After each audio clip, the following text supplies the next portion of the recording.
Here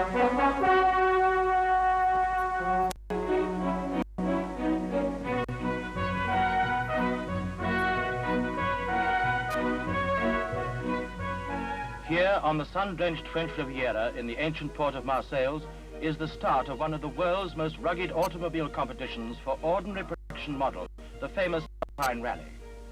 Every year, the route group sent the Sunbeam team to the trial, and as usual this year, they came back with the coveted Alpine Cups, which are presented only to those who complete the 4,000 mountain kilometers without loss of a single mark.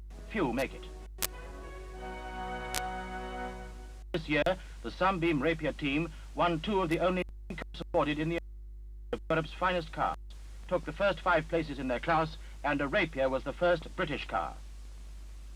And now, joining the highly successful range, comes the new route's creation, the new Sunbeam Alpine, proudly bearing the title of its famous predecessor. A new 1.5-litre sports car in the Sunbeam tradition, styled in the most modern manner. The new Alpine comes with open or hard-top body in Carnival Red, Thistle Grey, Moonstone, Glen Green, a shade of British racing green, the international colour, and lustrous Embassy Black. The new Alpine is the direct descendant of these famous Sunbeams of yesteryear, which, with famous drivers like Sterling Moss, rally expert Peter Harper and Mike Hawthorne, won their spurs among the Alpine mountains year after year.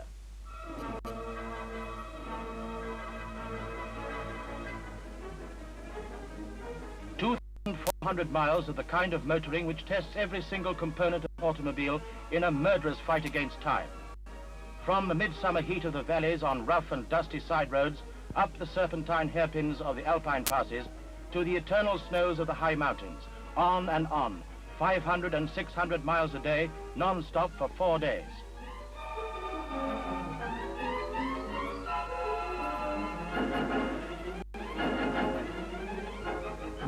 And out of this relentless crucible of test to breaking point was born the Sunbeam of today. Year after year, Sunbeams have come high in the honor. 21 major awards since 1952. In this particular year, Sunbeams, led by Sterling Moss, won 3 of the 10 cups awarded, took the team prize and the trophy for the best foreign team as well. And now the new member of the great family bears the hard-won title Alpine, a sporting car of fine quality, bred to go fast and stop fast. Here is grace and elegance of line.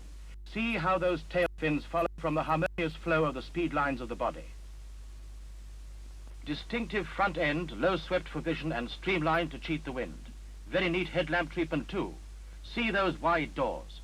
With the top up, this is a virtual coupe, with safety glass winding windows eliminating rattles and drafts.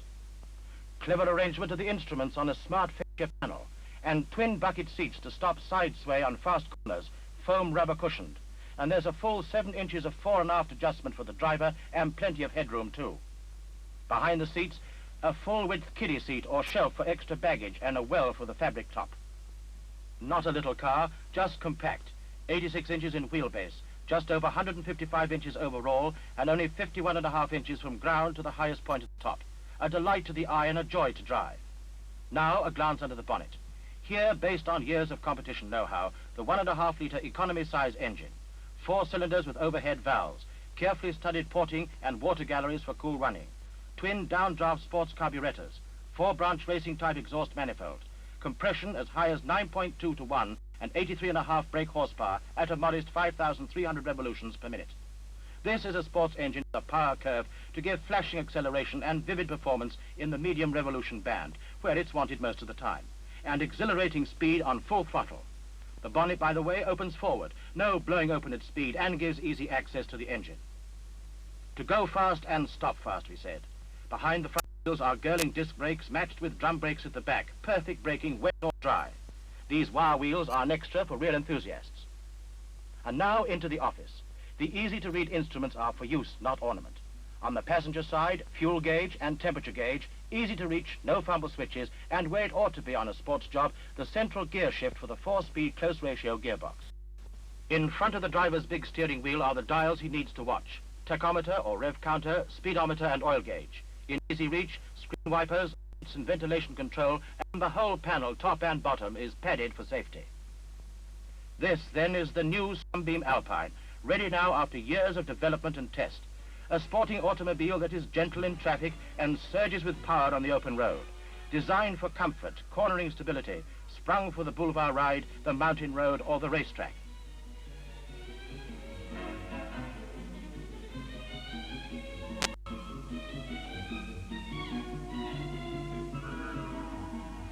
All the hard tops are black, in eye-catching contrast with the 4 glowing colors to customers' choice.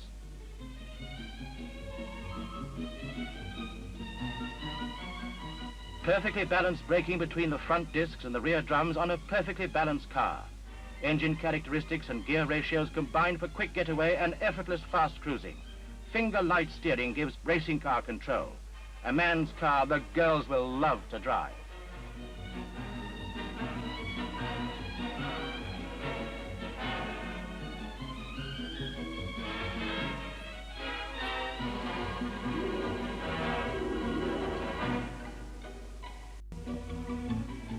Firm but supple suspension in the continental manner.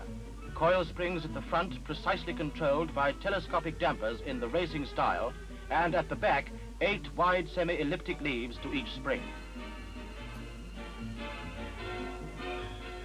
Steering and road holding are assisted by an anti-roll torsion bar and the most modern all-steel unitary construction.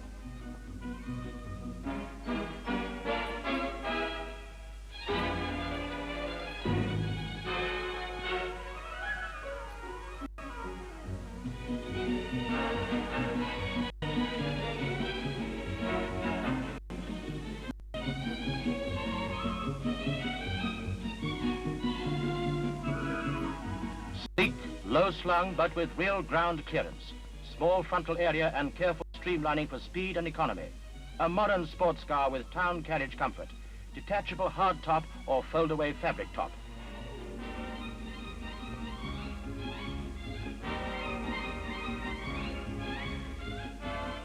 We believe that no other manufacturer offers so many brilliant features in a precision-built car designed for performance and economy at so moderate a price. There they are in all their elegance of line and color, the new Sunbeam Alpine, bred from a long heritage of competition success for the connoisseur of today, with a new design of functional beauty by Britain's Roots Group.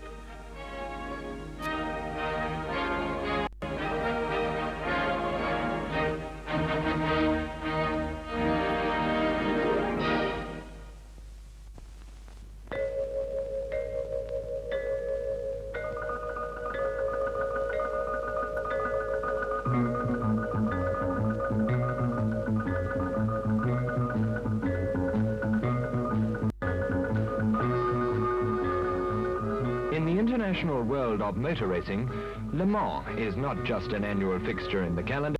It is for those like Ferrari, whose business this is, Le Mans is an obligation.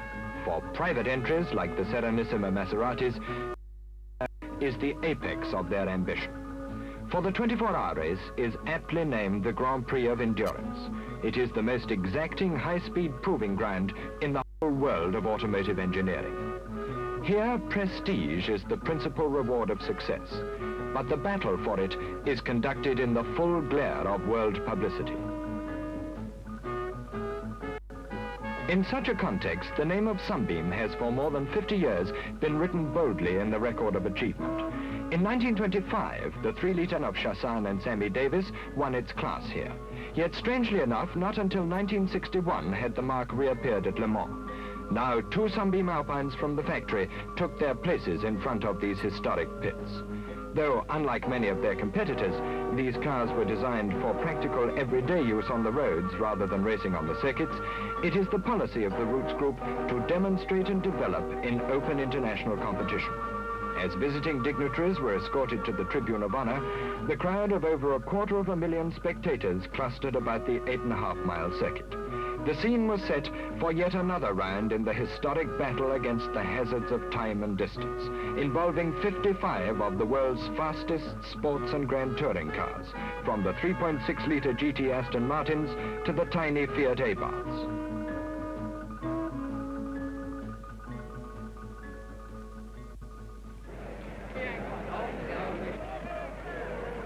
Jim Clark with the Border Reivers Aston is first away, followed by Salvadori and Moss.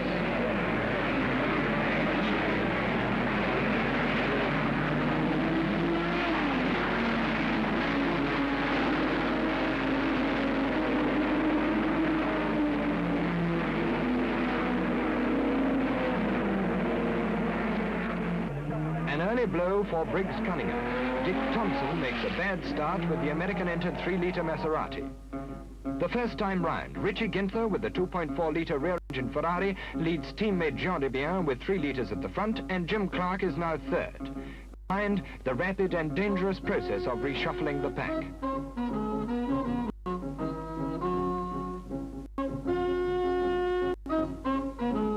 The Sunbeams quickly settle down to lap as planned at a little over 98 miles an hour.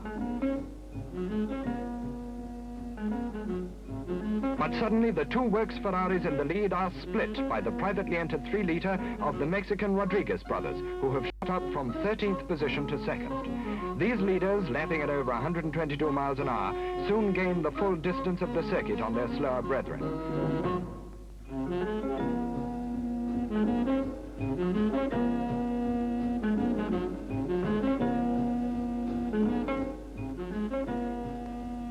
Down in the S's, Sterling Moss's GT Ferrari has got ahead of Jim Clark as they battle for 4th place ahead of Salvadori and Henskin's Maserati. Road holding is at a premium here, and Peter Harper's Sunbeam sweeps through as steady as a rock. On the long Mulsanne Straight, the Alpines are holding 118 miles an hour as they scowl their way through the deserted woodland.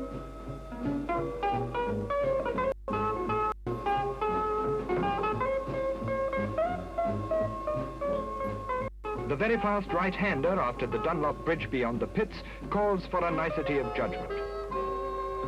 And here comes the ferocious battle for the lead again, with Rodriguez challenging Jean Debien and Richie Ginther grimly hanging on third. Now the two Sunbeams have managed to get together, with Hopkirk leading Harper. The 3-litre Ferrari Berlinettas, of which no less than 8 have started, now eclipse the 3 Grand Touring Aston Martins. And now the strong Porsche entry from Germany begins to make its mark. Number 7 is Thompson's Cunningham Maserati, trying hard to recover ground lost by that poor start. But now the works Ferraris lead. Rodriguez has stopped for fuel, Hopkirk slides through ahead of Lange's Porsche and Peter Bolton's Triumph, while Moynet's little Panhard provokes very unparliamentary language from its driver, a French MP. There go the other two Triumphs. Jim Clark and Roy Salvadori's Aston sandwich Moss, but they're now almost a lap behind the leaders. Just before 7 o'clock, this. Within minutes, the circuit was like a skating rink. As the Colgate-Hawkins Sprite disappears in spray, in comes Ninian Sanderson with a similar car entered by the Ecurie Cross. The British contenders in the under 1 litre class are going well, but within 5 minutes, that little car is to be utterly destroyed in a crash, and its driver, Bill Mackay, will be lucky to be alive.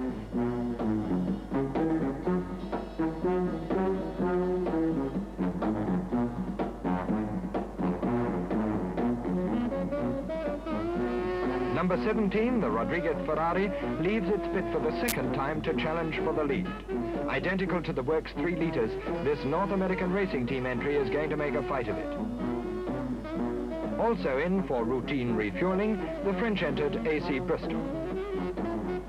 The Sterling Moss Graham Hill Ferrari, which is lying 5th. And also the Berlinetta, which Tavano shares with young Baghetti, the drivers having 6 carburetors apiece.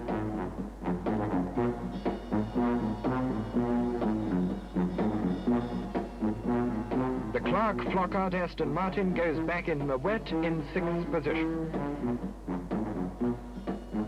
But here's a pit stop for the Briggs Cunningham organization. Official record is of every gallon of petrol put aboard, for fuel consumption, together with performance, is to decide the second most valuable prize in this race. Tiles are rotated, for by regulation, a spare must not only be carried, but used. And you can see why the French have christened these Maseratis the artillery, as Dick Thompson gets back into the race.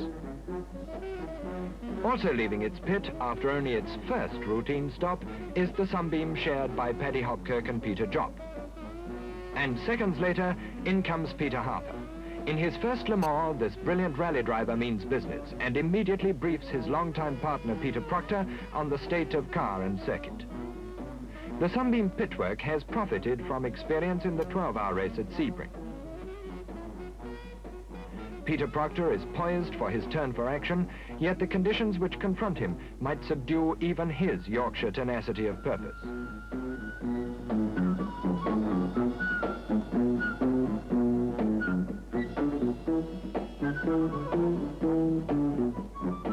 The driving rain brings darkness prematurely to Le Mans, and though the lap speeds are down, the battle continues with unabated ferocity. Now the village, the township of entertainment at the circuit, comes to life, and only the flash of headlamps reveals the titanic struggle that's taking place for the lead.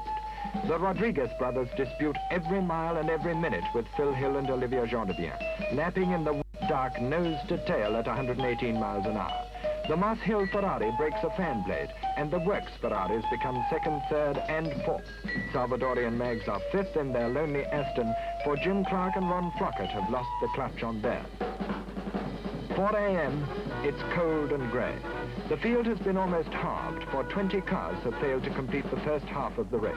Amongst them, the Hopkirk Jopp Sunbeam, disqualified on a technicality when running, as Paddy said, much better than any train. Now, some are just limping on, and others are far past that. This is the Ecurie Cost 2.5-litre Cooper, which was going extremely well until Bruce Halford lost it in the wet. But number 34 still soldiers on. Peter Proctor comes sweeping in demanding breakfast, although he's prepared to have a chat with Harper first. However, it's now apparent that the Sunbeam's appetite is proving as light as had been planned. The car has never given a moment of anxiety, and its crew is well on top of the grueling job in hand.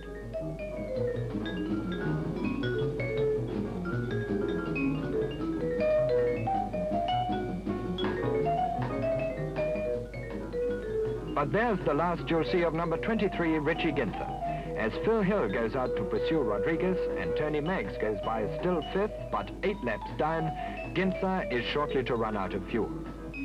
Mulsanne corner at the end of the straight. The 2 surviving Cunningham Maseratis in close company, for Hanscon has crashed. Harper's precision is unimpaired by fatigue, and so is the Sunbeam's. But now the Hill Gendebien Ferrari leads, for the Mexican brothers have lost time with ignition troubles, but are in furious pursuit. On the Mulsanne straight, the big 3 litres approach 170 miles an hour.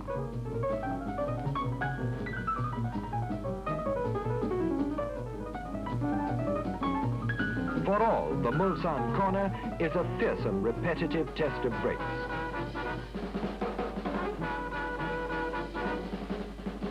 The morning hours drag on. The crowd begins to thicken up again, but there is still the time of 2 full-scale Grand Prix to go.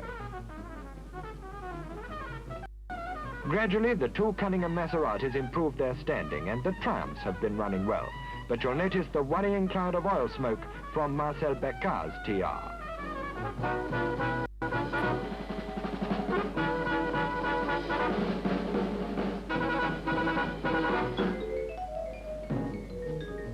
Now, individual duels are becoming critical.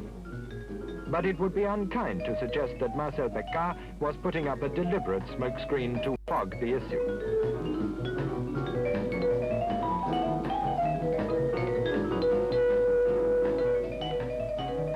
Only 2 hours to go, and this is the last we see of the gallant Rodriguez. A broken conrod vanquishes the only challenge to the Works Ferraris. Phil Hill and Olivier Gendebien now lead by 4 clear laps. Their teammates, Mike Parks and Billy Meres, are in an unassailable second place.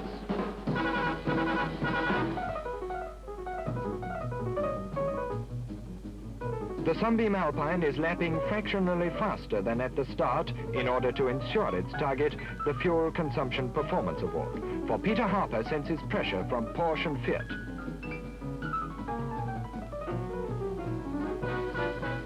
The stage is set for the finale.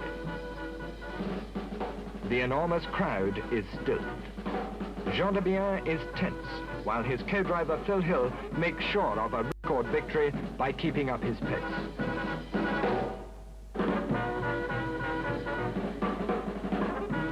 Suddenly, it's over, and the Sunbeam is first to take the flag. In come the little French cars in a patriotic formation of the blue. Once again, they've won the handicap, which is a sort of national consolation prize. And well done Briggs Cunningham, who brings his 2.5-litre Maserati home 8th. Indeed, American drivers as a whole distinguish themselves, for this is Phil Hill's 3rd victory at Le Mans, as it is for his Belgian partner, Olivier Jean de Bien. Mike Parks and Billy Mares underline Ferrari's victory, a happy 24-hour baptism for the brilliant young Englishman. And on the subject of baptisms, what of the Sunbeam Alpine? Neither the car nor either of its drivers had ever raced here before. Yet between them, car and crew had won the prize, second only in value to the outright victory. And this was something really to go wild about.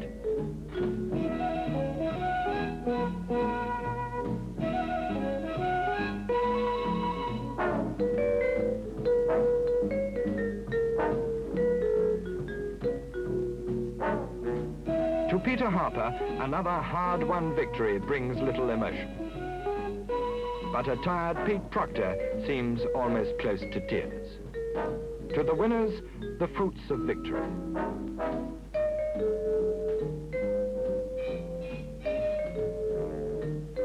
Hill and Jean de Bien have covered the incredible distance of 2,782 miles in 24 hours, an average speed of 115.9 miles an hour in the fastest Le Mans to date. Their teammates, Mares and Parks, were 24 miles behind, and Michael Parks, himself a Roots Group development engineer, may well be wondering what has this to do with the problems of everyday motoring. But the Sunbeam that ran at Le Mans is in everyday use all over the world. In the 24 hours of the race, it covered 2,180 miles, an average speed of no less than 90.9 miles per hour. And this it did on 122.6 gallons of normal pump fuel, such as you buy yourself at the roadside, an average of over 18 miles to the gallon, even at those sustained high speeds. That meant for Sunbeam the Index of Thermal Efficiency Award at Le Mans. It means for you maximum performance for minimum fuel consumption.